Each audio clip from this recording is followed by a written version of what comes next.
오늘 말씀은 강한 자를 결박하시고 참된 가족을 부르시다라는 제목으로 함께 말씀의 은혜를 나누겠습니다. 영국 캠브리지 대학 출신의 유명한 크리켓 선수였던 찰스 토마드 스터드라는 선교사님이 계셨는데요. 그는 19세기 말 영국에서 가장 촉망받던 스포츠 스타였습니다. 엄청난 명예와 부가 그를 기다리고 있었습니다. 사람들은 그가 영국 스포츠계의 전설이 될 것이라고 믿었습니다. 그런데 어느 날 그가 예수님을 인격적으로 만나게 되었습니다. 복음의 능력이 그를 강타했습니다. 그리고 자신이 가진 모든 재산을 가난한 사람들에게 나누어 주기 시작했습니다. 또한 아프리카와 중국의 오지로 떠나는 선교사의 길을 가기로 결단하게 되었습니다. 그가 이 결정을 내렸을 때에 세상 사람들은 물론이고 그의 가족들조차도 그를 이해하지 못했습니다. 사람들은 그를 향해서 광신도라고 손가락질하기도 했습니다. 미쳤다라고 수군거리기도 한 것입니다. 화려한 미래를 버리고 사서 고생하는 그의 모습을 세상의 기준으로는 도저히 납득할 수 없었기 때문이었습니다. 하지만 스터드 선교사님은 이렇게 고백했습니다. 예수 그리스도가 하나님이시며 나를 위해 죽으셨다는 사실이 참되다면 내가 그분을 위해 하는 어떤 희생도 결코 클 수 없습니다. 그는 세상의 오해와 조롱 속에서도 묵묵히 십자가의 길을 걸어갔던 것입니다. 사랑하는 여러분, 복음을 제대로 만나면 삶의 방향이 바뀌게 됩니다. 세상의 가치관과 충돌하게 되어 있습니다. 그러다 보니 때로는 가장 가까운 사람들에게서조차 오해를 받고 미쳤다라는 소리를 듣기도 합니다. 하지만 이것은 결코 이상한 일이 아닙니다. 왜냐하면 우리 구주 예수 그리스도께서도 이 세상에 오셨을 때에 똑같은 취급을 받으셨기 때문입니다. 오늘 우리가 읽은 본문은 예수님의 공생의 사역 중에 겪으신 뼈아픈 오해와 영적 전투의 현장을 생생하게 보여주고 있습니다. 예수님은 육신의 가족들에게 미쳤다라는 소리를 들으신 것입니다. 또한 당대의 종교 지도자들에게는 귀신이 들렸다라는 모독을 당하기도 하셨습니다. 예수님에게서 가장 외롭고 고통스러운 순간이었을 것입니다. 하지만 예수님은 흔들리지 않으셨습니다. 오히려 그 상황 속에서 사탄의 권세를 꺾으시는 영적 승리를 선포하신 것입니다. 그리고 십자가의 보혈로 새롭게 태어날 영광스러운 하나님 나라의 참된 가족이 누구인지 분명하게 가르쳐 주셨던 것입니다. 오늘 본문 20절과 21절을 보면 집에 들어가시니 무리가 다시 모임으로 식사할 겨를도 없는지라 예수의 친족들이 듣고 그를 붙들러 나오니 이는 그가 미쳤다 하밀러라 라고 말씀을 하고 있습니다. 예수님의 공생의 사역은 육신적으로 매우 고단한 길이었습니다. 수많은 무리가 아침부터 밤늦게까지 예수님 주변으로 몰려들었습니다. 병든 자들은 치유를 간구했습니다. 귀신 들린 자들이 소리를 질렀습니다. 가난하고 소외된 영혼들이 예수님의 말씀을 듣기 위해 인산인해를 이루었던 것입니다. 예수님은 한 영혼이라도 더 살리시기 위해서 식사할 겨를조차 없이 사역하셨던 것입니다. 예수님은 철저히 자신을 비우시고 영혼들을 섬겨주셨던 것입니다. 그런데 이런 상황 속에서 누가 찾아왔을까요? 친척들이 찾아온 것입니다. 그들은 예수님을 위로하거나 돕기 위해서 온 것이 아니었습니다. 오늘 본문을 보면 그들은 예수님을 붙들러 왔다라고 말씀을 하고 있습니다. 붙들러라고 하는 이 단어의 헬라어 원어를 보면 크라테사이라고 하는 단어를 쓰는데요. 이 단어는 단순히 손을 잡는다, 손을 붙잡는다라는 의미가 아닙니다. 범죄자를 체포하다 혹은 강제로 제압하다라는 매우 폭력적이고 강압적인 의미를 가지고 있었습니다. 예수님의 친척들이 왜 이렇게 거칠게 예수님을 데리고 가려고 했을까요? 그 이유가 21절 하반절에 분명히 나와 있습니다. 이는 그가 미쳤다 하밀러라. 육신의 친척들의 눈에는 예수님이 제정신이 아닌 것처럼 보였던 것입니다. 당시 유대 사회는 철저한 대가족 중심의 사회였습니다. 가족의 명예를 목숨처럼 중요하게 여겼습니다. 예수님은 자신의 직업을 내팽기셨죠. 목수로서 일하시다가 그 목수의 일을 내팽기치셨던 것입니다. 집을 떠나 갈릴리 온 사방을 떠돌아 다니셨습니다. 게다가 당시 최고의 권력을 쥐고 있었던 바리새인들과 서기관들을 향해서 독사의 자식들아 라고 책망하기도 하셨습니다. 안식일의 규례를 어기면서까지 병자들을 고쳐주시기도 하셨습니다. 친척들의 입장에서는 이런 예수님의 행동이 가문의 명예를 실추시키고 더 나아가 가문 전체를 정치적인 위험에 빠뜨리는 무모한 짓으로 보였던 것이죠. 그래서 미쳤다 라고 생각을 하고 예수님을 강제적으로 끌고 가려고 찾아왔었던 것입니다. 우리가 신앙생활을 제대로 하려고 할 때에 때로는 세상 사람들이 우리를 이렇게 바라볼 때가 있습니다.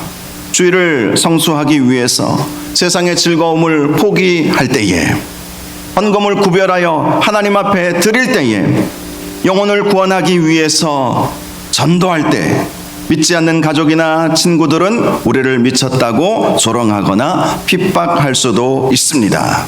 하지만 결코 낙심하지 마시기를 바랍니다. 온 우주의 창조주이신 예수님도 육신의 친척들에게 철저히 버림받고 오해를 받지 않으셨습니까? 우리가 겪는 오해는 주님이 걸어가신 십자가의 길에 동참하는 영광스러운 흔적이라는 사실을 기억하시기를 바랍니다. 오히려 아무런 방해도 없다면 그것이 문제이지 않겠습니까?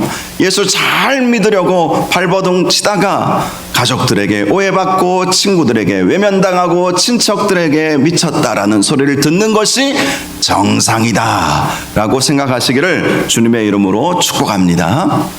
그런 소리 듣고 싶지는 않겠죠. 그러니까 아멘들을 안 하시죠. 그러나 그런 소리를 듣는 것이 세상 사람들로부터 오해받고 비난당하는 것이 오히려 정상적인 모습이라는 것입니다. 왜죠? 예수님도 그러셨기 때문이라는 것입니다. 그런데 친척들의 오해보다 더 악의적이고 치명적인 공격이 있었습니다. 22절을 보면 예루살렘에서 내려온 서기관들은 그가 바알세불이 집혔다 하며 또 귀신의 왕을 힘입어 귀신을 쫓아낸다 하니 라고 말씀을 하고 있습니다. 예루살렘에서 내려온 서기관들은 당시 이스라엘 최고의 엘리트 신학자들이었습니다. 그리고 종교 지도자들이었습니다. 그들은 예수님의 사역을 공식적으로 조사하고 정죄하기 위해 파견된 일종의 조사단들이었습니다. 그들은 예수님께서 귀신을 쫓아내시고 불치병을 고치시는 기적의 현장을 두 눈으로 똑똑히 보았습니다.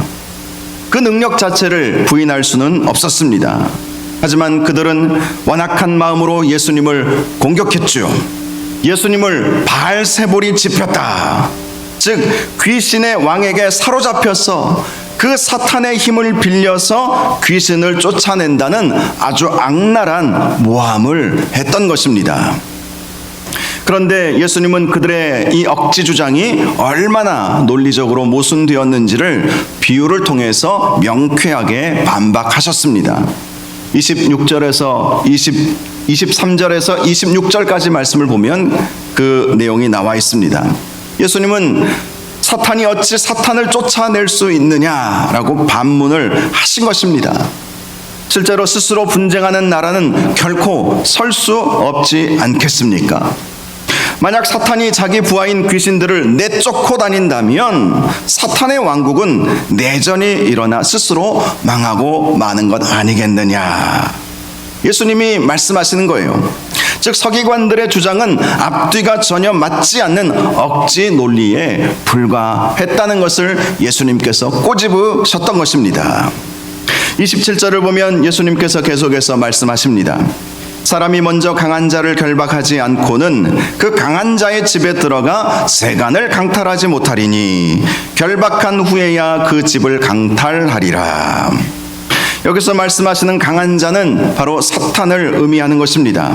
그리고 강한 자의 집은 죄와 사망의 권세가 지배하고 있는 타락한 이 세상을 뜻하고 있습니다. 또 세간이라고 하는 것은 사탄이 꽉 붙잡고 있는 세간을 말하는 것이죠. 즉 강탈해야 할 전리품은 죄의 포로가 되어 영원한 지옥 형벌을 향해 끌려가고 있는 인생들을 의미하는 것입니다. 실제로 아담의 타락 이후로 모든 인류는 강한 자인 사탄의 지배 아래 놓이게 되었습니다. 에베소서 2장의 표현대로 공중의 권세 잡은 자를 따르는 본질상 진노의 자녀가 저와 여러분들이었다는 것이죠.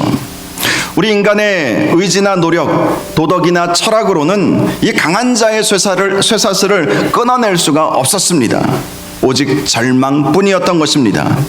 그러나 사랑하는 여러분, 우리에게 복음이 주어졌습니다. 사탄보다 더 강하신 분이 이 세상에 오신 것이죠. 바로 만왕의 왕 예수 그리스도이신 것입니다. 요한 1서 3장 8절을 보면 하나님의 아들이 나타나신 것은 마귀의 일을 멸하려 하심이라 라고 말씀을 하고 있습니다. 골로새서 2장 15절을 보면 통치자들과 권세들을 무력화하여 드러내어 구경거리로 삼으시고 십자가로 그들을 이기셨느니라 라고 선포하고 있습니다. 우리 하나님은 창세전부터 우리의 완전한 구원을 위해서 위대한 십자가의 승리를 예비하신 것입니다. 예수님께서 사탄을 결박하셨기에 사탄의 소유였던 우리가 자유함을 얻게 되었고 빛의 자녀로 구원받을 수 있게 된 것입니다. 우리는 이 사실을 굳게 믿어야 할 것입니다. 29절을 보니까 예수님은 누구든지 성령을 모독하는 자는 영원히 사하심을 얻지 못하고 영원한 죄가 된다고 말씀하셨습니다. 즉 성령을 모독하는 자라고 하는 것은 이 서기관들을 말하는 것이죠. 많은 분들이 이 구절을 읽고 두려움에 빠질 때가 있습니다. 제가 예전에 하나님을 원망한 적이 있는데 용서받지 못할 죄이지요 라고 말씀하시는 분도 계십니다.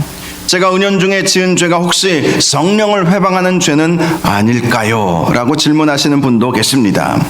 하지만 성령을 회방하는 죄와 우리가 그렇게 생각하는 죄는 차원이 다른 죄인 것입니다. 여기서 말씀하시는 성령 모독죄는 우리가 연약해서 짓는 일상적인 죄들을 뜻하는 것이 아닙니다. 이 죄는 서기관들처럼 의도적으로 복음을 거부하는 악의적인 마음의 상태를 말씀하시는 것입니다. 성령님의 가장 중요한 사역은 예수 그리스도가 구원자이심을 증언하고 깨닫게 하시는 것에 있지 않습니까? 누구든지 성령이 아니고서는 예수를 주라고 시인할 수 없느니라. 즉 우리가 예수님을 주님이라고 시인할 수 있게 되었던 것은 성령님의 역사라는 것입니다. 그런데 예수님이 하나님의 아들이심을 명백히 보여주시는데도 불구하고 끝까지 고의적으로 그리고 악의적으로 예수님을 거부하고 오히려 마귀의 역사라고 조롱하는 그 완악함이 바로 성령을 모독하는 것이죠. 즉 회개할 수 있는 유일한 통로인 성령의 사역을 차단해 버리는 것, 그것은 결코 용서받을 수 없는 죄라는 것입니다. 회개하지 않기 때문에 용서받지 못하는 것입니다. 그러므로 만약 여러분의 마음속에 자신의 죄를 아파하고 십자가의 은혜를 갈망하는 마음이 조금이라도 있다면 여러분은 성령을 모독한 것이 아니지요.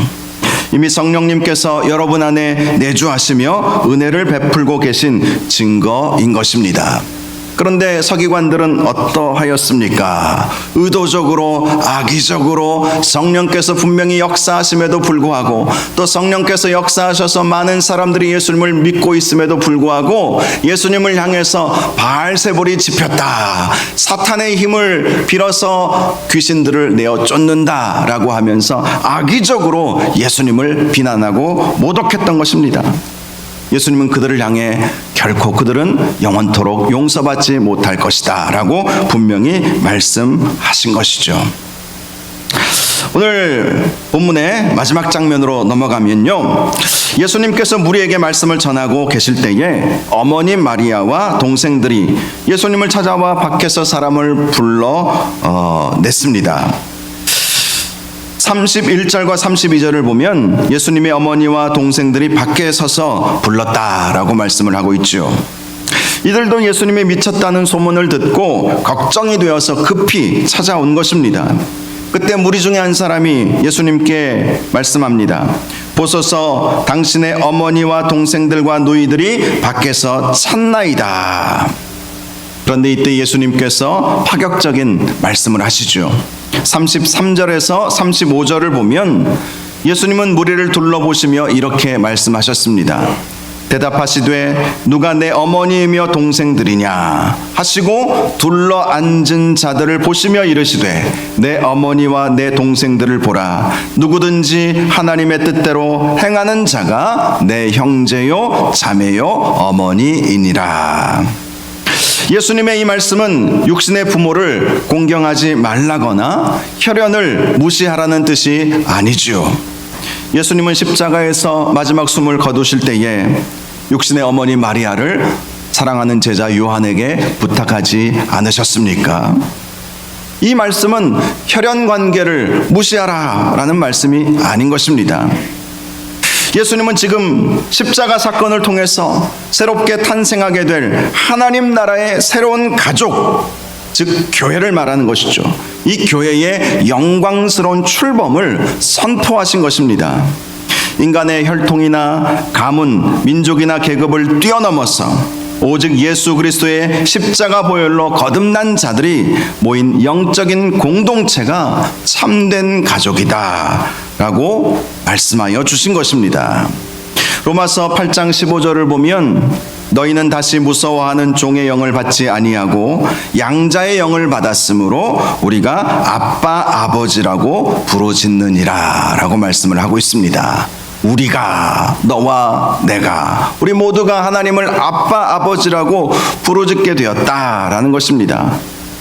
우리가 양자의 영을 받았으므로 하나님을 아빠라고 부를 수 있게 되었다라는 것이죠. 우리는 예수 그리스도의 피를 통해서 하나님을 한 아버지로 모시는 거룩한 형제요 자매가 되었다라는 것입니다. 예수님은 이 참된 영적 가족이 되는 조건에 대해 35절에서 이렇게 말씀하셨습니다. 누구든지 하나님의 뜻대로 행하는 자라는 것입니다. 누구든지 하나님의 뜻대로 행하는 자가 내 형제요 자매요 내 어머니다. 이렇게 말씀을 하시는 것입니다. 여기서 하나님의 뜻대로 행한다라는 것은 율법을 완벽하게 지키는 행위를 말씀하시는 것이 아닙니다. 요한복음 6장 40절을 보면 예수님이 말씀하셨습니다. 내 아버지의 뜻은 아들을 보고 믿는 자마다 영생을 얻는 이것이니. 즉 하나님의 뜻이 무엇이겠습니까? 예수 그리스도를 나의 구원자요 나의 주님으로 믿고 영접하는 것, 예수 그리스도를 믿고 영접하는 것이 하나님 아버지의 뜻이라는 것이죠. 예수님은 바로 그렇게 나를 믿고 나를 영접하는 자가 하나님의 뜻을 행하는 것이고, 그렇게 주님을 믿는 사람들이 바로 주님의 형제요 자매요 부모와 같다라고 분명히 말씀하신 것입니다. 하나님을 믿고 그분의 통치 아래에 엎드리는 자가 하나님 나라의 진짜 가족이다, 진짜 가족이다 라고 말씀을 하셨던 것입니다. 여러분, 교회는 단순한 친목단체가 아니죠. 취미가 같아서 모인 동호회도 아닙니다. 예수 그리스도의 거룩한 피로 맺어진 영원한 생명의 가족 공동체인 줄 믿으시기를 바랍니다. 세상의 혈연 가족은 이 땅에서 육신의 죽음과 함께 언젠가는 헤어져야 합니다.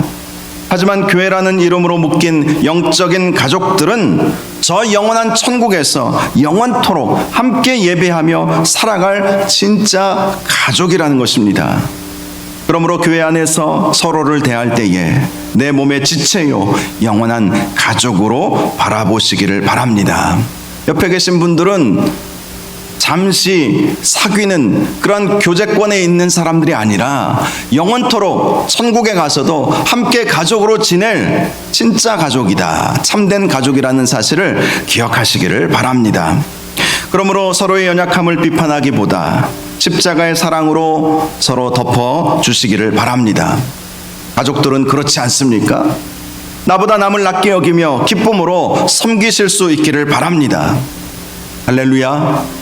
진짜 가족들을 대하는 마음으로 그렇게 섬겨야 한다는 것입니다.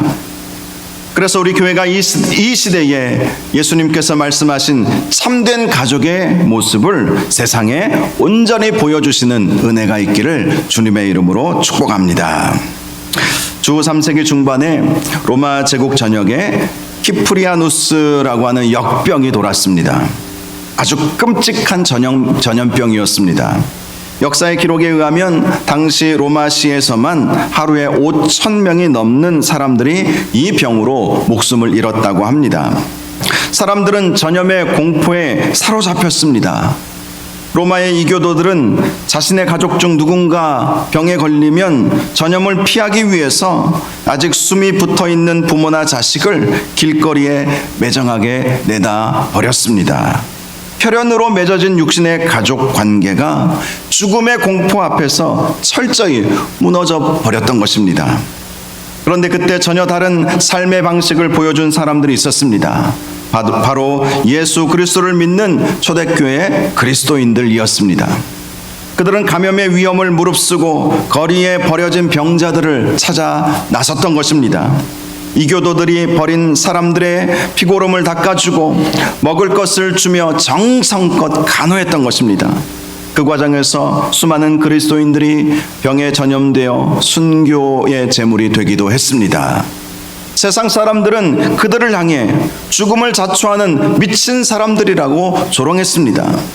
하지만 그리스도인들은 육신의 생명보다 더 귀한 영원한 생명을 소유하고 있는 사람들이지 않았습니까? 그들은 예수 그리스도의 보혈 안에서 맺어진 영적 가족의 사랑을 삶으로 온전히 증명해 내었던 것입니다. 십자가의 은혜로 맺어진 진짜 가족이 무엇인지를 보여준 것입니다. 이 거룩한 사랑 앞에 수많은 로마 사람들이 감동을 받을 수밖에 없었습니다. 그리고 예수님을 구주로 영접하는 기적이 일어났던 것입니다. 도대체 저들이 믿는 신은 누구인가 하면서 주님 앞에 나오는 놀라운 역사가 있게 되었던 것입니다. 하나님은 그들의 희생을 통해 로마 제국을 복음화하는 위대한 역사를 예비하신 것입니다. 로마가 기독교를 국교로 공인한 것이 단순히 황제 한 사람이 예수 믿었기 때문이 아니었습니다. 그 저변에 이러한 그리스도인들의 사랑이 있었기 때문이었습니다. 그리스도인들이 서로 사랑했을 뿐만 아니라 그 사랑을 이웃들에게 나누어 주었던 것이죠. 참된 가족이 무엇인지를 보여주었기 때문에 그 저변에 깔려있는 그러한 사랑의 모습들을 통해서 로마가 기독교를 국교로 공인할 수밖에 없었던 것입니다. 여러분, 이것이 교회의 참된 영광인 줄 믿으시기를 바랍니다. 세상은 복음을 위해 목숨을 걸고 헌신하는 우리를 이해하지 못합니다. 때로는 미쳤다라고 조롱할 수도 있습니다. 가장 믿었던 가까운 사람에게 오해를 받아 홀로 눈물을 흘릴 때도 있습니다. 그러나 결코 두려워하거나 외로워하지 마시기 바랍니다. 강한 자인 사탄을 이미 십자가에서 완전히 결박하신 승리의 주님께서 저와 여러분들과 함께 하실 것이기 때문인 것입니다. 말씀을 마치겠습니다. 우리는 예수 그리스도의 거룩한 피로 맺어진 영원한 참된 가족이 되었습니다. 이 험하고 고단한 세상을 살아갈 때에 결코 나 홀로 외롭게 신앙생활 하려 하지 마시기를 바랍니다. 영적인 가족인 우리 성도들과 함께 굳게 손을 잡고 서로를 위해 뜨겁게 중보하며 나아가실 수 있기를 바랍니다. 각자의 가정에서, 삶의 터전인 직장에서, 그리고 우리 교회 공동체 안에서 예수 그리스도를 믿는 하나님의 뜻을 온전히 행하시기를 바랍니다. 흔들림 없이 십자가의 복음을 굳게 붙드시기를 바랍니다. 영적 전투에서 이미 완벽하게 승리하신 주님을 온전히 찬양하며 세상 속에서 참된 예수님의 가족으로 당당히 살아가시는 저와 여러분들이 되시기를 주님의 이름으로 축복합니다.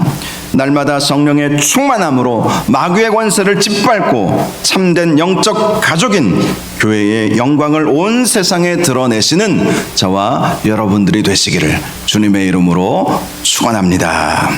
이 시간 우리 함께 찬양하겠습니다. 나 주님을 모른다 하여도, 나 주님을 모른다 하여도 주님께서는 여전히 우리를 사랑하시는 분이십니다. 그 큰 사랑을 인하여 우리가 구원을 얻게 된 것이죠.